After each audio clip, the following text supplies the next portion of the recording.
हम इस गठबंधन की भ्रष्ट राजनीति के दलदल में फंसे हुए हैं। तो चुनाव करवाते क्यों हो, ये भी अपने आप में एक बहुत बड़ा प्रश्न है। तो आप इसी को आधार बना के आप इस बहुमत की परिभाषा क्यों नहीं बना सकते? मैं ये कह रहा हूं कि इस बहुमत की परिभाषा संविधान के अंदर नहीं है, लेकिन हम ये कहते हैं दो में से सिर्फ हमारे को वोट ज्यादा वाला प्रधानमंत्री चाहिए, ज्यादा सांसदों वाला प्रधानमंत्री हमें चाहिए ही नहीं। तो हम तो इनका रास्ता और आसान कर रहे हैं। देश में गरीबी, महंगाई एक बड़ा मुद्दा है, बेरोजगारी बहुत मुद्दा है। आजादी के 70 साल हो गए हैं, लेकिन ये मुद्दे अभी तक लगातार, आप समझिए कि देश में किस तरह की राजनीति चल रही है कि देश में आजादी के 70 साल के बावजूद भी ये मुद्दे जीवंत हैं और हर सत्ताधारी या फिर विपक्ष में बैठा हुआ दल जो है इन्हीं मुद्दों के इर्द गिर्द चर्चा करता है। हम आज बात करेंगे कि आखिर ये आजादी के इतने सालों के बावजूद आखिर क्यों मुद्दे बदल नहीं रहे हैं। मुद्दे जो है विकास के नाम पर किए जाते हैं, लेकिन आप देखेंगे कि घूमकर जो है राजनीति के मुद्दे हैं उसी केंद्र बिंदु पे आकर के टिक जाते हैं। आखिर बदलाव क्यों नहीं हो रहा राजनीति में? हम तमाम मुद्दों पर बात करने के लिए हमारे साथ हैं।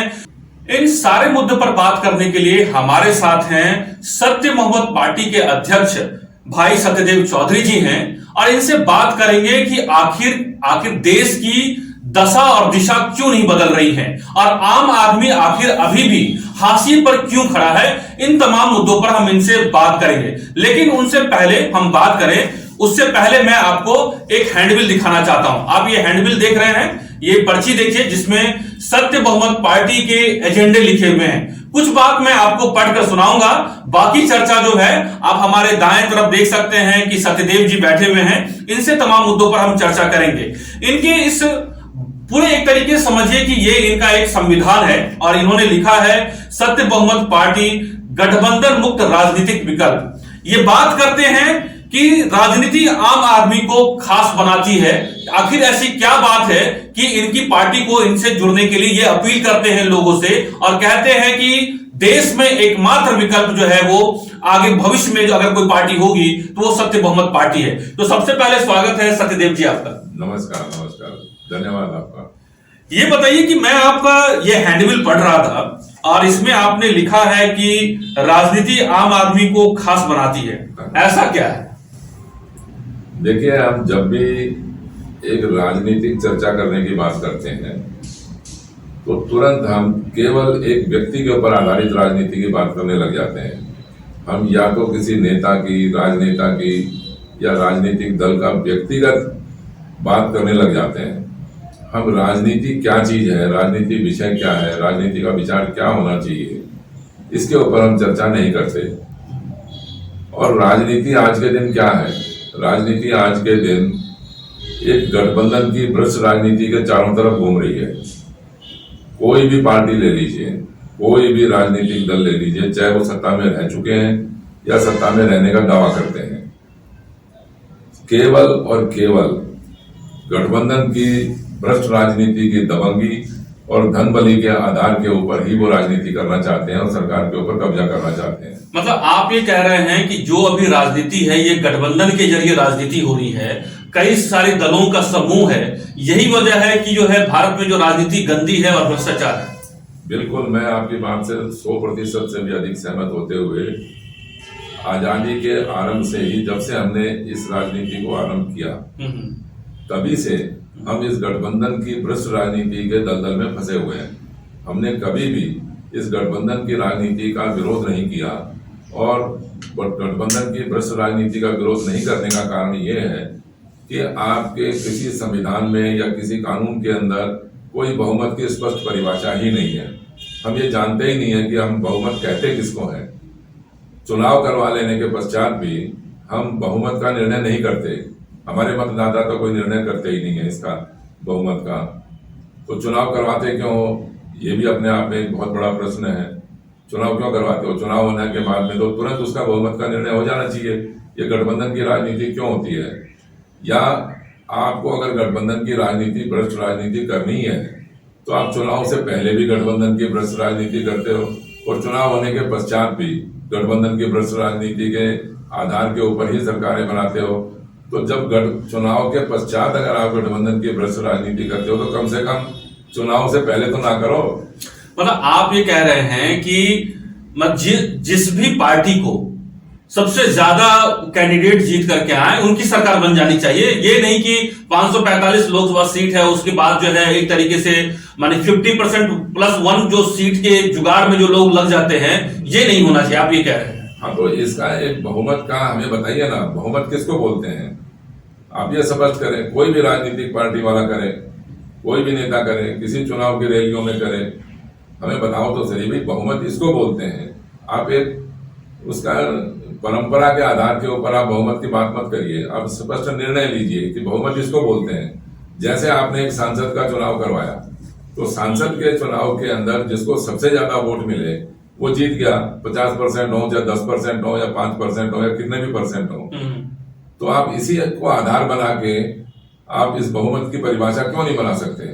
मतलब आप ये कह रहे हैं कि मान लीजिए कोई भी पार्टी है ना, कोई भी पार्टी जो सबसे ज्यादा सीट लेकर के आती है, चाहे वो विधानसभा हो चाहे लोकसभा हो, उनकी सरकार बन जानी चाहिए। ये जो जुगाड़ करते हैं अलग अलग फिर पार्टियों से अपनी जो है 545 सीट के आधार पर 50% प्लस 1 जो सीट लाते हैं उसके बाद जो ये है, ये परंपरा गलत है और यहीं से भ्रष्टाचार जन्म लेती है, आप ये कह रहे हैं। बिल्कुल 100% यही बात है।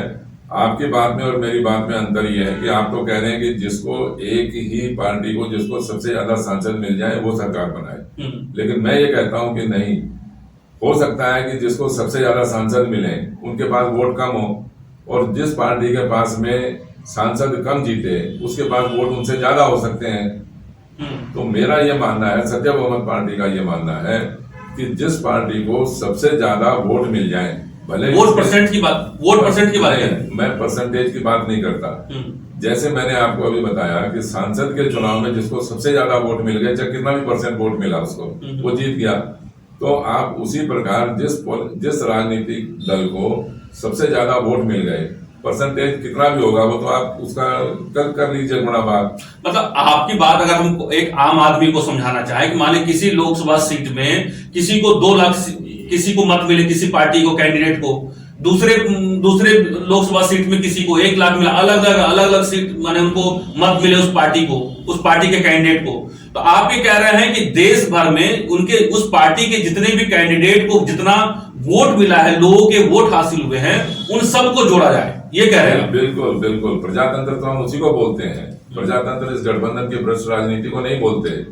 मैं आपको बहुत सीधा सा उदाहरण बताता हूं कि एक चुनाव के अंदर मान लीजिए केवल 2 राजनीतिक दल चुनाव में भाग ले रहे हैं सरकार बनाने के लिए, और 543 में से एक राजनीतिक दल के 300 सांसद 45 लाख वोटों से जीत गए। कुल मिला के उनको 300 सांसदों को 45 लाख वोट मिले, और दूसरे राजनीतिक दल को 243 सांसद जीते लेकिन उनको वोट मिले 55 लाख।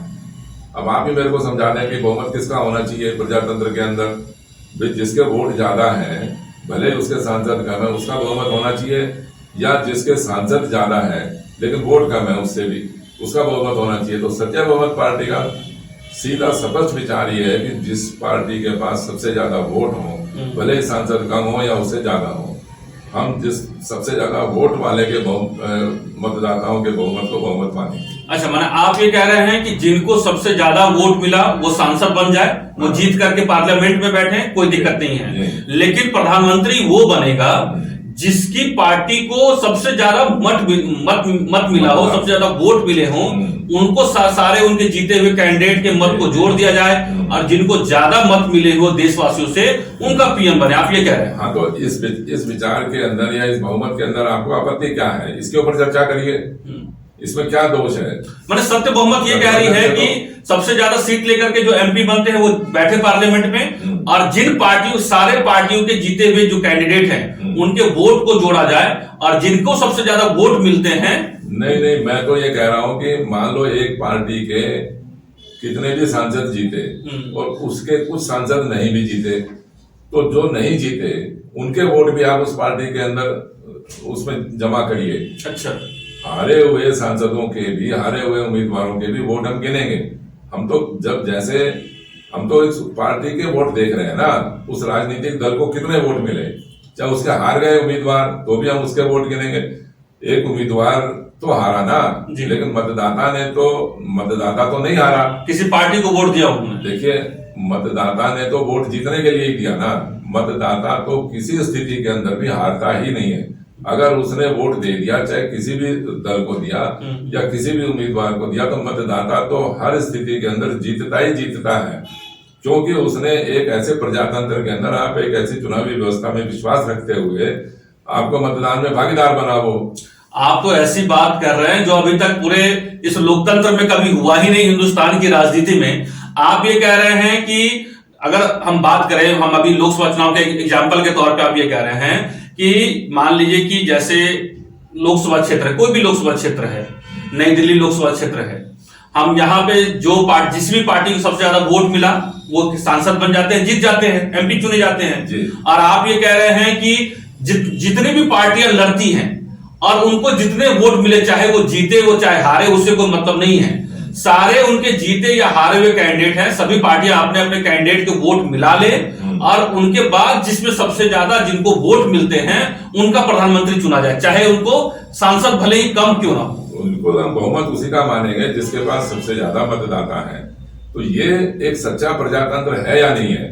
चाहे भारतवर्ष में इसको नहीं माना गया, तो भारतवर्ष में क्यों नहीं माना गया? तो ये बताइए कि आपसे तो जनता पूछेगी ना, जो बात सत्यदेव जी कह रहे हैं या सत्य बहुमत पार्टी जो आपने बनाई है, जो बात आप कह रहे हैं, आखिर इस तरह का कहां पे इस तरह का सिस्टम लागू है? या फिर आपको लगता है कि हिंदुस्तान में बेहतर विकास के मॉडल को डेवलप जो है इस सिद्धांत पे ही किया जा सकता है? बिल्कुल इसी सिद्धांत के ऊपर किया जा सकता है। और कहीं कितने ही देशों के अंदर देखिए इस तरीके से बहुमत का निर्णय होता है। जैसे फ्रांस के अंदर आप देखिए, भले ही उनके वो सांसदों को और राष्ट्रपति के चुनाव के लिए अलग अलग चुनाव लड़वाए जाते हैं, लेकिन हम ये कहते हैं कि भाई विधायक के भी, सांसदों के भी और प्रधानमंत्री के भी चुनाव एक साथ जैसे हो रहे हैं उसी समय निर्णय होना चाहिए। तो वहां अपने एक राष्ट्रपति का चुनाव करवाते हैं फ्रांस के अंदर, तो जितने भी उम्मीदवार चुनाव में भाग लेते हैं वो लेते हैं, फिर वो सबसे ऊपर वालों को दो को रख के, जिनको सबसे ज्यादा मतदान मिला, बाकियों को हटा देते हैं, तो उन दो के चुनाव फिर बाद में करवा देते हैं। उसमें से जिसको सबसे ज्यादा मिला वो राष्ट्रपति बन जाता है। अच्छा ये बताइए, तो ऐसे में तो मान लीजिए ठीक है, पीएम, मान लीजिए आप ये कह रहे हैं कि 545 लोकसभा सीट है हमारी, ठीक है, उस सीट में से अगर मान लीजिए कि अगर किसी पार्टी को 200 सीट लोकसभा सीट जीते और किसी पार्टी के जो है 250 विधायक सांसद जीत करके आए, बाकी और किसी पार्टी को मिला, तो 250 और 200 में से अगर 200 जिसके एमपी जीत करके आए उनको वोट जो है सबसे ज्यादा अगर उनको मिल गया, तो आप ये कह रहे हैं कि उनके प्रधानमंत्री बनने चाहिए? जी बिल्कुल, मैं ऐसे ही कह रहा हूँ। अच्छा, ये कैबिनेट का विस्तार फिर कैसे होगा? अगर सत्य बहुमत पार्टी की विचारधारा के हिसाब से फिर कैबिनेट का विस्तार कैसे होगा? भाई आप देखिए, आज की गठबंधन की भ्रष्ट राजनीति को सत्य बहुमत की राजनीति की तुलना मत करिए। आप एक ही तरह से बात करिए, या तो आज जो गठबंधन की भ्रष्ट राजनीति चल रही है उसके आधार के ऊपर बात करिए, या वोटों के बहुमत से जब सरकार बनेगी उसके आधार के ऊपर बात करिए। सुनिए जी, जब आपने सबसे ज्यादा मतदान मैंने लिया और मैं प्रधानमंत्री बन गया, फिर तो वो मेरा उत्तरदायित्व है ना, मेरी जिम्मेवारी है कि मैं कैसे अपने मंत्रिमंडल को बनाऊं, मैं कैसे देश के विकास का काम करूं, मैं कैसे गरीबों के भले की बात करूं। तो इसमें मंत्रिमंडल का विकास कैसे होगा कैसे नहीं होगा, उसके लिए तो हमने प्रधानमंत्री को चुन लिया, उसकी जिम्मेवारी है, वो करेंगे, चाहे वो विपक्षियों से लाए, चाहे अपने विरोधियों से लाए, या कैसे भी किसी से भी लाए, वो तो उसकी जिम्मेवारी है। मतलब आप ये कह रहे हैं प्रधानमंत्री बनने के बाद जो है वो प्रधानमंत्री तय करेंगे कि वो उनका मंत्रिमंडल कैसे होगा, चाहे वो अपनी पार्टी के सांसदों को ले या फिर किसी विपक्ष के भी या दूसरे भी पार्टी से वो अपने वहां पे मंत्री बना सकते हैं। आप ये कह रहे हैं? बिल्कुल, मैं ऐसे ही कह रहा हूँ। और आज भी तो ऐसे ही है ना, प्रधानमंत्री ही तो मंत्रिमंडल बनाते हैं, प्रधानमंत्री ही तो जिम्मेवार है। एक सरकार को चलाने की जिम्मेवारी तो प्रधानमंत्री के ऊपर है। वो जब मर्जी जिस मर्जी को हटा देते हैं, जब मर्जी जिस मर्जी को मिला लेते हैं। तो ये तो एक उसका विवेक और उसका निर्णय है प्रधानमंत्री का, उसी के लिए तो लोगों ने चुना है उसको। तो ऐसे में तो आप तो जो बात कर रहे हैं, तो पूरा भूचाल आ जाएगा देश की राजनीति में। आप तो पूरा ऐसी सिस्टम की बात कह रहे हैं कि यहाँ तो जो है पूरे संविधान बदलने की बात कह रहे हैं। नहीं, संविधान में तो देखिए कहीं पर भी बहुमत का कोई चर्चा है ही नहीं। मैंने बहुत सारे लोगों से बात करने की कोशिश करी, बुद्धिजीवियों से। संविधान के अंदर बहुमत का कहीं पर भी कोई इसमें चर्चा, कोई उल्लेख है ही नहीं। इसीलिए मैंने जब लोगों से बात करने का प्रयास किया और वो कहते हैं जी कि हाँ, इसका संविधान से कोई लेना देना नहीं है। आज भी तो आपने बिना संविधान के बहुमत के ऊपर निर्णय लिया हुआ है ना। तो मतलब संविधान है ही नहीं, मतलब संविधान का पालन हो नहीं रहा। नहीं, संविधान के पालन की मैं बात नहीं कर रहा। मैं ये कह रहा हूं कि इस बहुमत की परिभाषा संविधान के अंदर नहीं है, और जो मैंने अपने काफी चर्चा कर लेने के बाद में मैं इस निर्णय पर पहुंचा, और मैंने इस बात को जानने के लिए एक आरटीआई भी लगाई। आपकी जानकारी के लिए मैं बताता हूं पंकज जी कि मैंने ये पूछा कि भाई 543 सांसदों का चुनाव हो जाने के पश्चात 272 सांसदों के बहुमत या इससे ज्यादा सांसदों के बहुमत से सरकार बनेगी, इसका संविधान में कौन से कहा उल्लेख है इसका? तो आप हैरान हो जाएंगे ये बात जान के। इसका जवाब लेने के लिए मेरे को करीब करीब 6 महीने लगे। तो मैंने चुनाव आयोग को लिखा इस पत्र को, इस आरटीआई को। वो कहते हैं जी कि ये तो इंफॉर्मेशन का विषय ही नहीं है।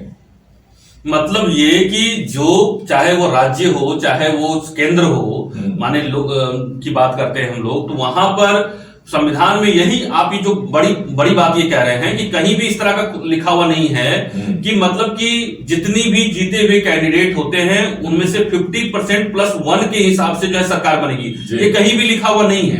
तो फिर ये कैसे सरकारें बन रही है? आजादी के बाद कैसे सरकारें चल रही है? दबंगी और धनबली के दम के ऊपर बन रही है।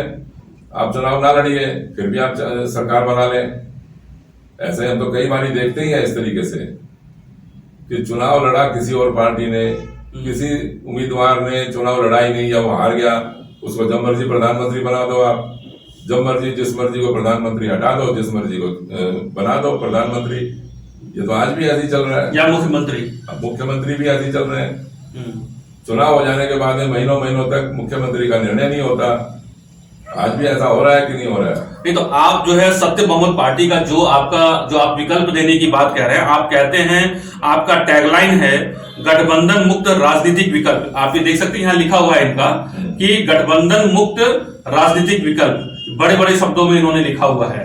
तो ये बताइए कि इससे पूरे देश में सब कुछ एक तरीके से भूचाल भी आ जाएगा, जो बात आप कह रहे हैं। दूसरा क्या सारे जो है बेरोजगारी, महंगाई और ये तमाम जो मुद्दे हैं ये सब खत्म हो जाएंगे? बिल्कुल समाप्त हो जाएगी। और भूचाल आएगा तो आएगा, कम से कम राजनीति तो शुद्ध हो जाएगी। राजनीति तो उपजाऊ बनेगी या नहीं बनेगी? ये गठबंधन की भ्रष्ट राजनीति से तो उपजाऊ तो है ही राजनीति। लोग तो देख रहे हैं, लोग आते हैं राजनीति में से लेकर उपजाऊ हो। तो इस तरह की उपज में और जो सत्य बहुमत की उपज है उसके अंदर अंतर है।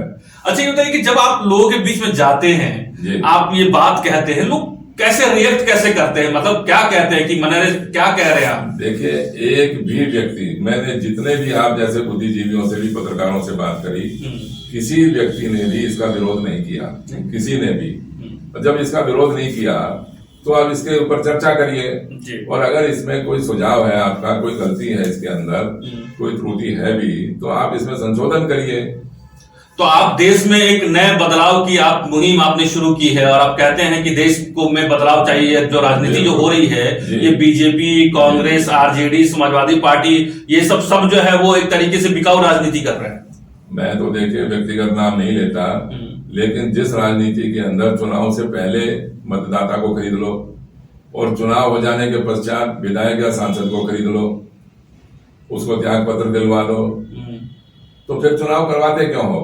मैं आपको अभी आरटीआई का जो जिक्र कर रहा था, मैं शॉर्ट में आपको बताता हूं संक्षेप के अंदर कि उस चुनाव आयोग ने तो कहा जी कि ये विषय ही नहीं है, इसका ये इंफॉर्मेशन का विषय ही नहीं है बहुमत का। राज्यसभा सेक्रेटरी ने उसका जवाब देने के लिए बोल दिया कि लोकसभा सेक्रेटरी देंगे। लोकसभा सेक्रेटरी ने बोला मिनिस्ट्री ऑफ पार्लियामेंट्री अफेयर देंगे। उसने कहा जी ministry of information and law देंगे। उन्होंने फिर होम मिनिस्ट्री के ऊपर डाल, और अंत में उसका एक सेक्रेटरी प्रेसिडेंट से मेरे पास ये चिट्ठी आई कि साहब ये तो it is a matter of convention oblique description of the president. ये जवाब मेरे पास इन सरकारी विभागों के लिखित के अंदर मेरे पास है, जो मैं आपको कभी भी दिखा सकता हूँ जी। तो अब ये बताइए कि जब कन्वेंशन और डिस्क्रिप्शन ही होना है तो कन्वेंशन डिस्क्रिप्शन के आधार के ऊपर तो चुनाव करवाने की आवश्यकता ही नहीं है।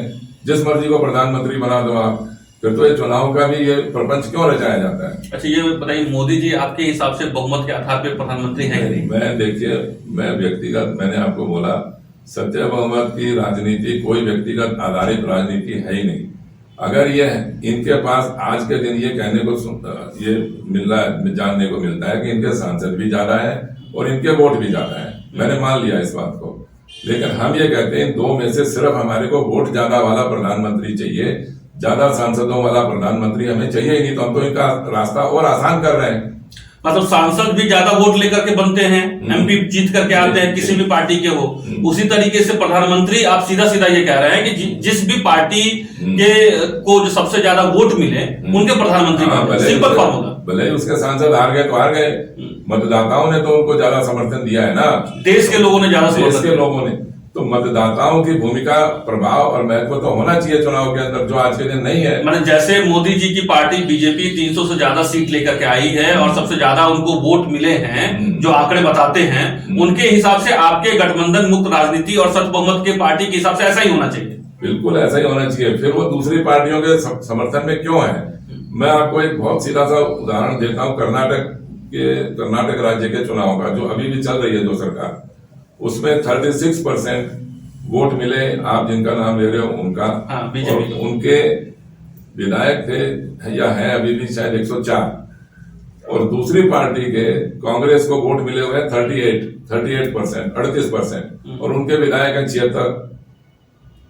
तो मैं किसी पार्टी के पक्षपात में बात नहीं कर रहा हूं, मैं सिर्फ ये कहता हूं कि जिस पार्टी को बिना गठबंधन की भ्रष्ट राजनीति किए, बिना खरीद फरोख्त किए, जिसको सबसे ज्यादा वोट मिल जाए, चाहे वो केंद्र हो या कोई भी राज्य हो, उसको सरकार बनाने का अधिकार बहुमत से होना चाहिए। हमें बहुमत उसी का मानना चाहिए जिसके पास सबसे ज्यादा मतदान है, सबसे ज्यादा मतदाता है। अच्छा, ये बताइए कि चूंकि आपसे बात करना बहुत इंटरेस्टिंग है और ये बहुत बिल्कुल अलग तरह की राजनीति है, हम इन और मुद्दों पे आपसे बातचीत करते रहेंगे। ये बताइए कि जब आप लोग से जाते हैं, आपसे जो जुड़ना चाहे, देश भर के लोग आपकी बात सुन रहे हैं और आपके बारे में जानना चाहते हैं, तो कैसे आपसे संपर्क कर पाए? कोई नंबर है? कैसे आप लोगों से जुड़ते हैं और लोग आपसे जुड़ पाते हैं? भाई, हम लोग अभी तक तो देखिए सारा, जिसको आप सोशल मीडिया बोलते हैं, उसी के आधार के ऊपर हम लोगों से संपर्क बनाने का प्रयास करते हैं। पार्टी का एक ऑफिस भी है दिल्ली के अंदर, और टिकटों के उम्मीदवार बनाने के लिए हम लोग ना किसी से पैसा मांगते हैं और ना ही हम पैसा देते हैं। जो प्रचार सामग्री हम थोड़ी बहुत दे सकते हैं वो देंगे।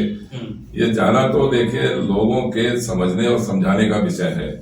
मतलब जो देश में बदलाव की मुहिम और चाहते हैं कि भारत तरक्की करे, विश्व गुरु बने, तो उनको जो सत्य बहुमत पार्टी के राष्ट्रीय अध्यक्ष सत्यदेव चौधरी जी जो बात कह रहे हैं, उन पर चलना पड़ेगा। आप ये कह रहे हैं, माने भ्रष्टाचार मुक्त राजनीतिक विकल्प की बात कह रहे हैं। सच्चाई तो यही है, सच्चाई की भी सच्चाई यही है कि आप गठबंधन की भ्रष्ट राजनीति में विश्व गुरु की तो बात छोड़ ही दीजिए, आप कुछ भी नहीं बन सकते। और इसी का परिणाम है कि गरीबों की गरीबी बढ़ती चली गई, जो अमीर है वो अमीर होते चले गए, कुछ धनाढ्य लोगों के कब्जे में है सारी राजनीतिक और अर्थव्यवस्था। गरीबों के पास क्या है? यहाँ पर गरीबों के पास तो कुछ भी नहीं है। देखिए, देश में महंगाई, बेरोजगारी सबसे बड़ा मुद्दा है। अभी आप देख सकते हैं कि लगातार बेरोजगारी को लेकर के, महंगाई को लेकर के भले ही जो है चर्चाएं उस तरीके से नहीं हो रही जिस तरीके से होनी चाहिए, लेकिन आम लोगों के बीच में जो है लोग इससे त्रस्त हैं और चर्चाएं हो रही हैं। हमारे साथ सत्यदेव चौधरी जी हैं, सत्य बहुमत पार्टी के राष्ट्रीय अध्यक्ष हैं। अगर आप इनसे जुड़ना चाहते हैं, कुछ जानकारी चाहते हैं और इनके बारे में समझना चाहते हैं, तो इनकी दी गई वेबसाइट है जिसमें satyabahmat.com करके है, और उन पर जाकर के आप इन पे नंबर भी इनसे लेकर के संवाद कर सकते हैं, इनसे जुड़ सकते हैं। कैसे जुड़ सकते हैं? डायरेक्ट कॉल करेंगे, जुड़ जाएंगे आपसे। पार्टी के एक कुछ मोबाइल नंबर है, एक लैंडलाइन नंबर है, उनसे आप जुड़ सकते हैं, ईमेल कर सकते हैं आप, और फेसबुक देखिए, वेबसाइट देखिए। कुछ किसी तरीके से भी हमारे से जुड़ना, हमारे से संपर्क करना बिल्कुल भी मुश्किल नहीं है। आसान से भी आसान तरीका सत्य बहुमत से जुड़ने का है। देखिए, नाम में भी सत्य है, और ये कह रहे हैं कि बहुमत जिसे सबसे माने वोट मिले हो, उसके आधार पे वो पार्टी चलाने की बात कह रहे हैं।